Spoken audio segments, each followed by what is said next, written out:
Hey everybody, this is True Disciple bringing you another StarCraft 2 commentary. So this is game 2 of DeLoAdEr versus Hasu. And here we are on, first game was on Steeps of War, and now we're on Lost Temple here.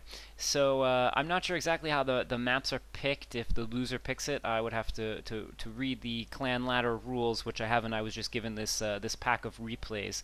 But here we are on Lost Temple with Hasu spawning up on the north location, and with DeLoAdEr spawning off to the west.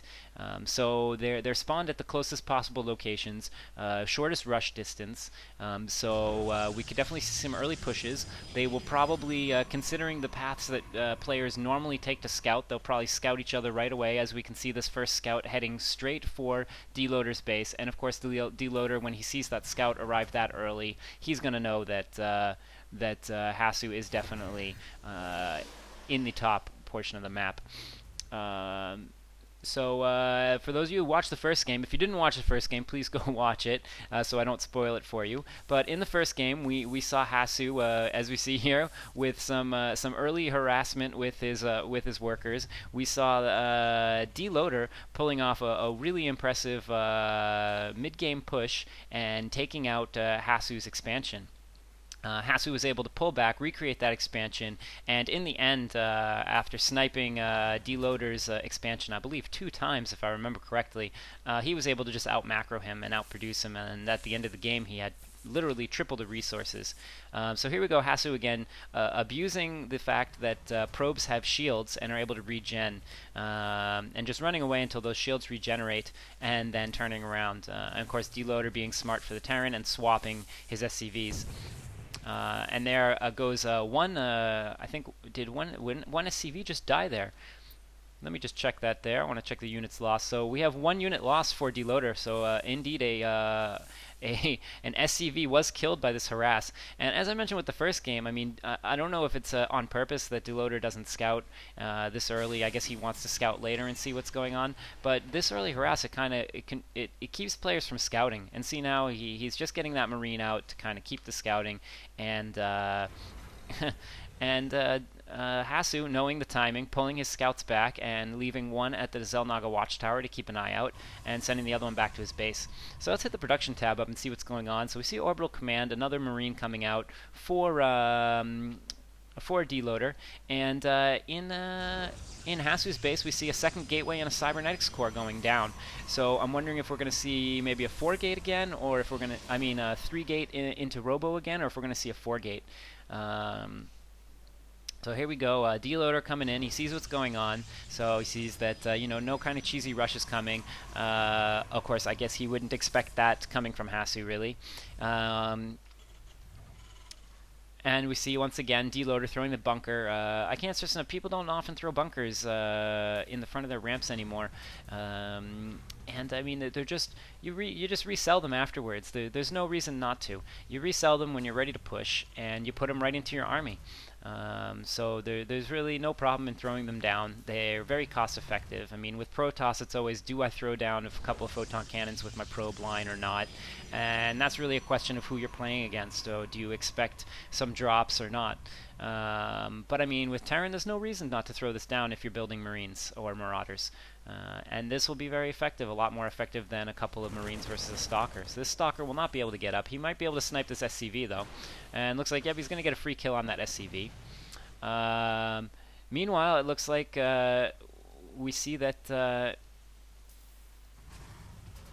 we have double racks with a factory and a starport going down. So I'm wondering what we can see here. Maybe we see a heavy Marine build with a heavy M&M build, or whether we're going to see some, maybe we're going to see some Marauders in the mix as well. I'm not sure yet what we're going to kind of see there. So, but he's opting away from that Destiny Cloud Fist. I don't think he's going to be getting a I don't think he's going to be getting that early Banshee again for harass, as it didn't do so well. I think it only got in the end five probe kills total, which I mean, it did keep Hasu in his base for a while and slowed him down a little bit. I mean, not in production wise. I mean, he only killed the 5 probes, which doesn't make up for the fact that he spent the time building that Banshee.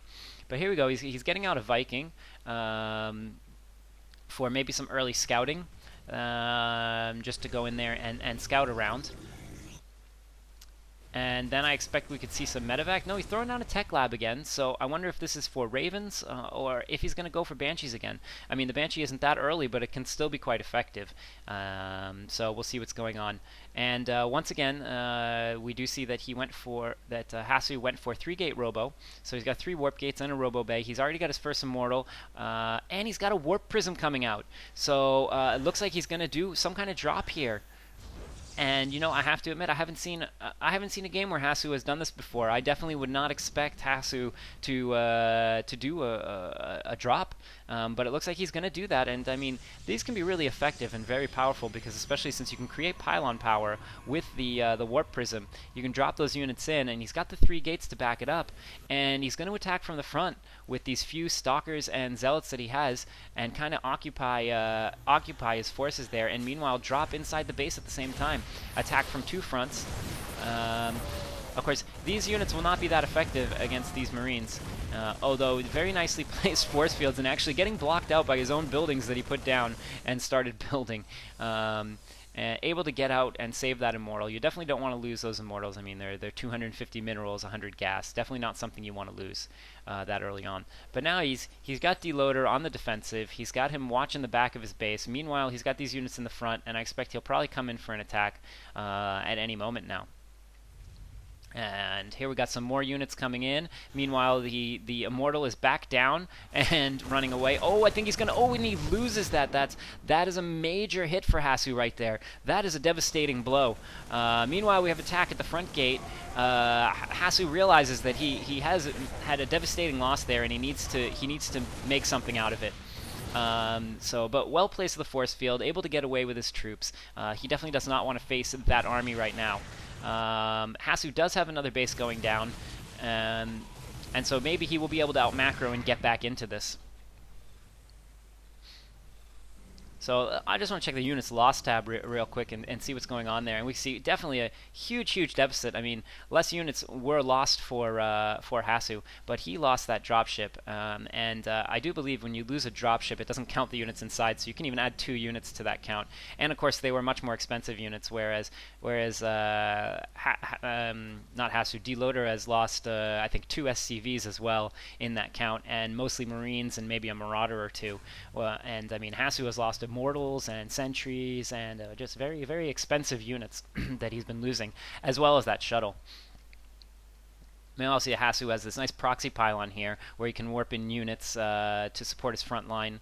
And in the meantime, we see that DeLoAdEr is just building up his army. He's pumping out some Hellions. He's researching pre-igniter. Maybe we're going to see some kind of Hellion drop. He's just started building his command center, so he's looking to expand soon. And what is he throwing? He's throwing down a tech lab on his barracks. So it looks like he's going to go into back into a Marauder Marine ball. Which apparently, as we saw from the first game, he also did. And what's he doing here? Okay, so he's researching the pre-igniter. I was wondering if he's maybe getting siege tech or something like that again.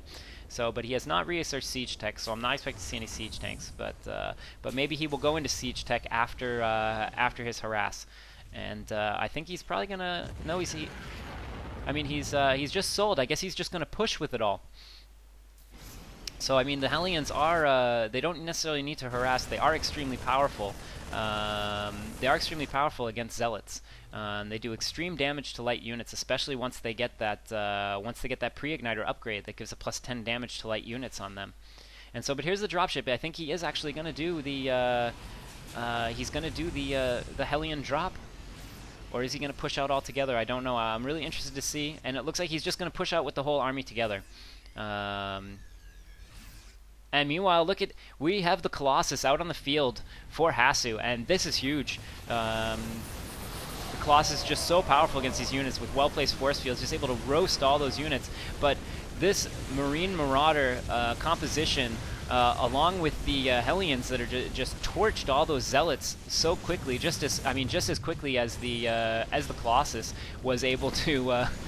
Just as quickly as the Colossus was able to toast his Marines, and then of course these Vikings just so powerful against the Colossus, and able to take them out from a range of 12, I believe. Or a range of 9. That's still such a massive range. That's the same range as the Colossus upgraded, and we see all production has stopped for Hasu. And he just doesn't have any army left. His army is consists of almost nothing. He has we have 65 compared to 32 supply now, and I think this is pretty much game. So DeLoAdEr proving that he is not to be discounted in this matchup, and while I may not have known of him before this game, he has definitely proved that he is able to go toe-to-toe with someone like Hasu and pull out a win. Unless Hasu can do something really insane right now and pull himself back into this game, I definitely think that we're going to be seeing a GG soon here. So meanwhile, we have this. I don't know what we have this lone zealot up here on the high ground. I wonder if maybe he was dropped up there or warped in there up there to just kind of watch for drops or something. But here we have DeLoAdEr's army pulling back, taking out this pylon. He definitely doesn't want to get any any attacks from behind. So. And meanwhile, another Colossus coming out. I don't understand why DeLoAdEr didn't push in there. Maybe he's just waiting to get some reinforcements and some medevacs to heal up his troops.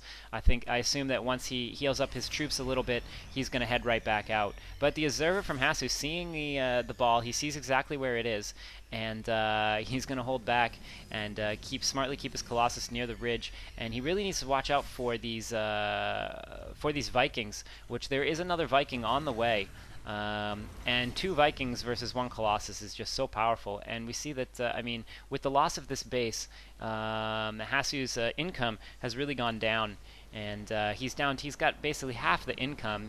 He's basically in the same situation that DeLoAdEr was in last game. And here we go with the big battle. Let's see if these 2 Colossus can do some damage. 2 Colossus are very damaging. 60 damage per their 2 attacks together on the units that they land them on. Basically wiping out all Marines in one shot. But there's the GG as he loses all of his units. And we'll be moving on to a game 3. And once again, I just want to go into this. I mean, we see that at the end, just look at the income difference. Basically, losing that base was the killing blow for Hasu. When he lost that base, even if he had an army left, I mean, we've always seen miraculous recoveries, but at this point, it's just such a wide deficit, almost 3 times more money being made by DeLoAdEr and almost twice as much, actually exactly twice as much Vespene gas being taken in, and it's just so hard to come back from something like that. So, but now we'll be moving on to game 3, and let's just see what happens there.